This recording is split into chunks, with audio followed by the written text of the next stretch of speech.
Hombre, yo creo que ha sido una decisión valiente del Gobierno de España desde el año 19 a esta parte, subir el salario mínimo de una forma muy significada, 61% en estos 5 años. Algunos decían que eso iba a suponer pérdida de empleo, poco menos que un desastre para las pequeñas y medianas empresas, y 5 años después esa subida lo que ha hecho es dignificar a más de 2 millones de trabajadores, bueno, fundamentalmente trabajadoras, porque la mayoría de la gente que tiene este nivel salarial son mujeres. Esto ha permitido dignificar claramente los salarios de este sector de trabajadoras que son los peor pagados, y además no solo no ha hecho daño a la creación de empleo, sino que estamos en 22 millones de trabajadores y trabajadoras. Yo creo que ha sido un acierto, era de justicia y ha permitido dignificar, digamos, el salario de ese sector de trabajadores que estaría en la parte más desfavorecida. Por lo tanto, buena iniciativa de los partidos progresistas en las Cortes Generales, un acierto, y en Canarias tiene un especial valor porque aquí la precariedad laboral es más intensa que la media y por lo tanto cuando se mejora a los más desfavorecidos nosotros siempre lo damos por muy bueno porque aquí hay más beneficiarios y ha sido un acierto. Eso significa más justicia social y oportunidades para ese sector de trabajadoras y trabajadores que estaban en peores condiciones, ¿no? No, vamos a ver, es decir, cuando tú das más capacidad adquisitiva a la familia, lo que estás posibilitando es que vivan mejor. Esta es la primera condición. Cuando tú ingresas más renta, eso facilita que tú vivas mejor. La inflación es un parámetro de orden macroeconómico que está muy vinculado a variables externas y además hay que decir que entre las cosas positivas de los datos macroeconómicos de la situación española es que la inflación está bajo control.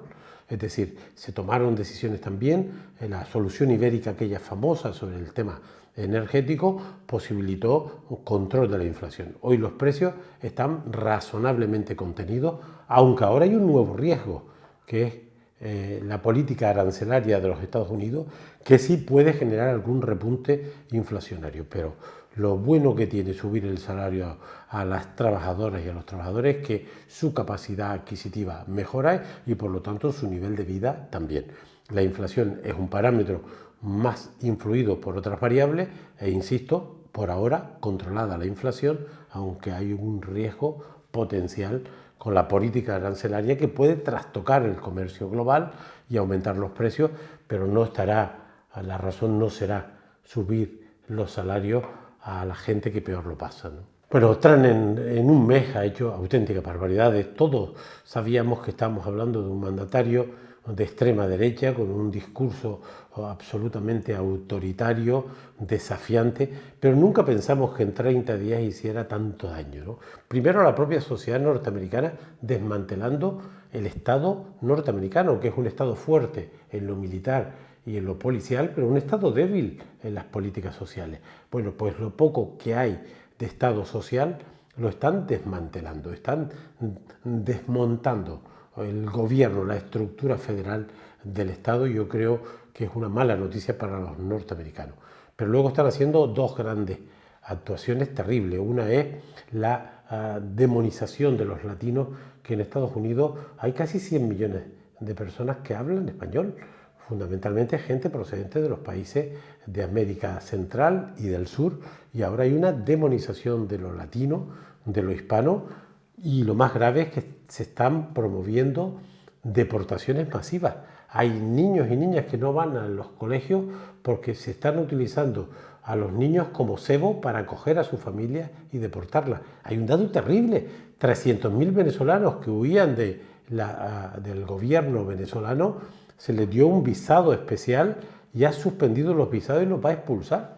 El famoso personaje aquel, yo creo que también siniestro, de Guaidó, me dicen que lo van a expulsar también, que era uno de los acogidos, ¿no? De manera que estamos asistiendo a deportaciones masivas que recuerdan otros tiempos. Y si grave es el desmontar el Estado norteamericano, en comprometer el comercio global, en salirse de la Organización Mundial de la Salud, que es una organización que fue clave para combatir la pandemia, lo más grave de todo está siendo el anuncio que ha hecho de expulsar de su tierra a 2 millones de gazatíes en una tierra machacada por los bombardeos israelíes para utilizar el suelo para hacer hoteles él. Es terrible lo que estamos viviendo, pero está avanzando esa agenda ultra reaccionaria dirigida además por los ultra ricos que le rodean, haciendo auténticas barbaridades, pero yo creo que lo más grave de todo lo que está haciendo es este anuncio de exterminar, sacar de su territorio a 2 millones de personas que ya lo pasan muy mal gracias a los bombardeos israelíes para utilizar su tierra, su país, para hacer negocio.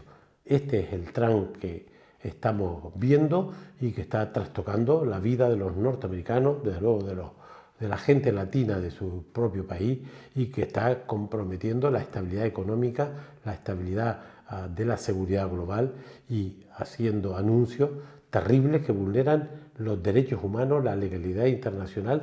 Todas las normas posibles están siendo vulneradas y no dejamos de llevarnos sorpresas cada día de esa ristra de órdenes que cada día firman en el despacho Oval y que comprometen el futuro de su gente, y yo diría que también tensionan este mundo en el que vivimos, ¿no? Bueno, es terrible lo del Partido Popular, ¿no? El fenómeno migratorio es muy intenso y lo va a ser más las próximas décadas. En el continente africano, en 50 años, la población se va a duplicar. Las condiciones de vida son imposibles para la mayoría y los temas migratorios no los va a parar nadie. Va a haber millones y millones de personas que van a intentar mejorar jugándose la vida porque es que no tienen alternativa. Y somos frontera y por lo tanto tenemos que ser conscientes, los que aquí vivimos, que esta situación fronteriza no la va a cambiar nadie y que el tema migratorio no solamente no se atemperará, sino que se va a agravar los próximos años. Por eso necesitamos de una Unión Europea con una política para este continente, en esta zona atlántica. Necesitamos un gobierno de España sensible y con política para esta vertiente atlántica del continente africano. Y por ahora yo creo que la respuesta está siendo claramente insuficiente. Pero había un problema concreto que son los menores, que no se pueden derivar al resto del Estado español si no se cambian las leyes, cosa que sí se hace con los adultos. De cada 100 personas que llegan aquí en Patera o en Cayuco, 93, 94 son adultos y 10, 15 días después son derivados al resto, al continente europeo. Pero los menores no, porque necesitan tutela judicial y esa la tiene. Cada 100 inmigrantes que llegan a Canarias, 93, 94 son adultos y estos están siendo derivados 10, 15 días después al continente europeo. El problema lo tenemos con los menores porque su tutela judicial la tiene la comunidad autónoma y no los puedes mover si no cambias las leyes. Se propuso cambiar la ley de extranjería, el artículo 35, se consensuó por el Gobierno de España, por el Gobierno de Canarias, con nuestro apoyo, y ese cambio no se produjo porque el PP votó en contra.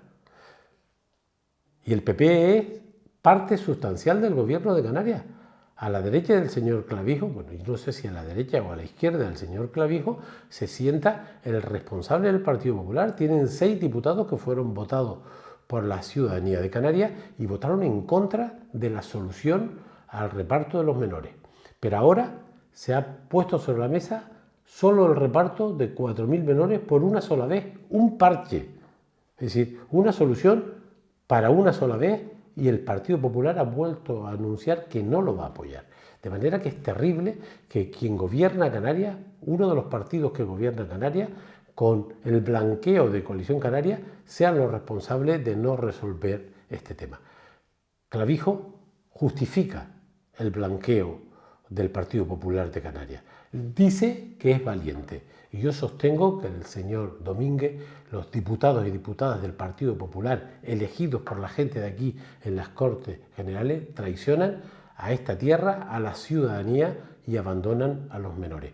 Es increíble que una solución fácil esté siendo impedida por el Partido Popular de Canarias y, por supuesto, por el Partido Popular Español. Y eso se llama traición. Sin duda, pero para eso está el gobierno. Llevan casi 2 años en el gobierno ya. El presidente no ha hecho otra cosa que ocuparse de esta tarea. No le escuchas hablar de la crisis sanitaria que tenemos, problemas de listas de espera, problemas a las áreas de urgencia. No habla del desastre de la gestión de la dependencia, no habla de la mala financiación de las universidades, no dice nada con el límite que necesitamos en materia turística, porque hay, digamos, un auténtico colapso en territorios como el sur de Tenerife o Lanzarote, donde ya no cabe más gente, ya no cabe ni más turistas ni más residentes. Sobre eso no dice nada, se ha ocupado del tema migratorio y 2 años después el problema sigue intacto. Y la responsabilidad está en el partido que gobierna con él. Yo espero que reaccione el señor Clavijo para buscar una solución. La solución solo pasa por cambiar la ley. Las leyes no las cambian los gobiernos, las cambian los parlamentos. El Partido Socialista Obrero Español, Sumar, la Esquerra Republicana, el PNV, por supuesto Bildu, el BNG, los partidos progresistas, todos están de acuerdo en cambiar la ley. Tenemos el problema en el Partido Popular, por supuesto en Vox, y tenemos el problema en Junts. Parece ser que hubiera una oportunidad de aprobar el reparto de los 4.000 chicos y chicas de forma coyuntural con el voto de Junts. Yo no me acabo de fiar, pero aunque se produjera el cambio de la ley, lo que estoy seguro es que las comunidades del PP no van a aceptar menores. El gobierno de Baleares ha dicho que no va a aceptar los menores que le corresponda, y yo estoy seguro que Ayuso tampoco, de manera que la única manera es doblegar la sinrazón del Partido Popular para que esta parte pequeña del problema migratorio se encauce. Solo se puede hacer cambiando las leyes. Bueno, en Canarias existe, como en el resto de España y del mundo, espacios ideológicos. Están los partidos conservadores, que aquí claramente lo conforman Coalición Canaria, el Partido Popular y Vox, y los partidos progresistas, donde está el Partido Socialista y donde estamos nosotros con presencia en el Parlamento. Pero a la izquierda del Partido Socialista, además de Nueva Canarias, hay 100.000 votantes que votaron opciones que no tienen representación. Para que nos hagamos una idea, entre el 16 y el 22-23% de los electores votan a partidos a la izquierda del PSOE. Y la única opción con representación institucional significada, grupo parlamentario, 5 diputados, es Nueva Canarias. Siempre fue necesario juntar fuerzas entre las organizaciones progresistas y las organizaciones de izquierda. Pero ahora, en este mundo que nos toca, de avance de la extrema derecha, de cuestionamiento de las libertades, de la democracia, de los derechos sociales, de la seguridad global, de los derechos humanos, estamos obligados a hacer un esfuerzo, y ese esfuerzo tiene que pasar por buscar espacios de encuentro electoral que nosotros llamamos frentes muy amplios. Si tenemos que juntar gente que no tiene que pensar todos los detalles del futuro de esta sociedad, sino juntar en un programa de mínimo a mucha gente para contribuir a parar a la extrema derecha, pero también para intentar buscar gobiernos de progreso en el año 27. Toca, y es la responsabilidad de Nueva Canarias, hacer un gran esfuerzo en estos próximos años para aproximarnos a personas, a grupos, a sectores sociales y electorales que a la izquierda del PSOE pueden representar entre el 15, 22, 24% del electorado, y con eso contribuir a parar a la extrema derecha, pero también a sumar mayorías de progreso para cambiar el signo de gobierno como el que sufrimos en Canarias. Le hace Partido Popular, Coalición Canaria, que no hace nada por el crecimiento turístico, que no es capaz de encauzar la crisis migratoria, que no ha hecho nada en la vivienda, 22% de subida los pisos el año pasado, el más alto de las comunidades autónomas, que tiene a la gente esperando 10 horas en el área de urgencia de los hospitales públicos. En definitiva, tenemos una sociedad con muchas dificultades, con muchos problemas, y esto solo lo cambian gobiernos con otra visión, con otra sensibilidad, y para eso hay que acumular fuerza y, lo que digo, frente muy amplio con programas mínimos para contribuir a parar la extrema derecha y cambiar a los gobiernos conservadores. Vamos a ver, una parte de lo que nos pasa ocurre porque el capital es poderoso, el capital se acumula y los poderosos reproducen el poder. Eso que hemos hablado, que 4.000 millones de personas tengan menos recursos que 26 personas, expresa bien la desigualdad en este mundo. Es terrible que 26 ultra ricos tengan más recursos que 4.000 millones de personas. Es evidente que estos 26 ultra ricos mandan en el mundo y es más fácil ponerse de acuerdo teniendo capital que ponerse de acuerdo para resolver la vida a los que no tienen empleo, a los que están enfermos, a los que no tienen vivienda. Es más difícil organizar a las masas, a las mayorías, que a las minorías poderosas. Pero nosotros tenemos que ser autocríticos en el campo de la izquierda. Una parte de lo que nos pasa es culpa nuestra. Nosotros tenemos que ser más generosos en la conformación de esos frentes amplios. No tenemos que estar de acuerdo en todos los detalles.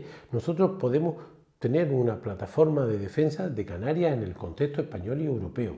Nosotros debemos defender solidaridad de Europa y España con el tema migratorio. Parece razonable que si salen 100.000 personas a la calle pidiendo límites al turismo, se pueden establecer límites moratorias al turismo.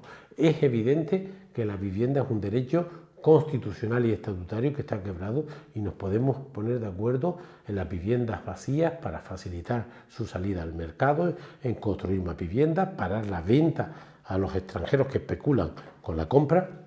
Yo creo que se puede hacer un programa de mínimos y aprender que las izquierdas tenemos que hacer un esfuerzo de generosidad, de confluencia para poder primero parar los golpes de la extrema derecha, porque ya es que no es que vayamos a conquistar más cosas, es que se va a retroceder, es que la democracia está en peligro, es que los derechos están en peligro, las pensiones que se benefician 12 millones de personas y que representan casi 200.000 millones al año. Lo que quieren la banca y los poderosos es que eso salga al mercado para sacar negocios. Es que la sanidad pública, que ahora es un derecho del conjunto de la ciudadanía al margen de la renta, lo que quieren es que eso salga al mercado para hacer negocios. Ya no se trata de conquistar nuevos derechos, que también le hace salario mínimo interprofesional, reducción de jornada, que también se está tramitando. Esto hay que pelearlo, pero eso hay que hacerlo, pero hay que defender las pensiones, la sanidad pública, la educación pública, la libertad, la igualdad entre hombres y mujeres, que los colectivos que expresan una diversidad en la percepción y en la actuación en materia de género se les respete. Todo eso está en cuestión y eso depende de la ciudadanía. Hay una virtud en todo esto, y es que un chico o una chica de 18 años, su voto vale lo mismo que el más poderoso de los empresarios españoles o de cualquier parte del mundo. El poder del voto es inmenso y tenemos que decirle a la gente que las cosas que pasan se pueden cambiar si los que gobiernan hacen políticas para la mayoría. Y esa es la gran tarea de las izquierdas, y tenemos que ser autocríticos para construir espacios de confluencia que nos permitan defender lo que hemos conquistado y seguir avanzando en un mundo más justo, más sostenible, donde los derechos y las libertades primen, porque hoy están en crisis, ¿no?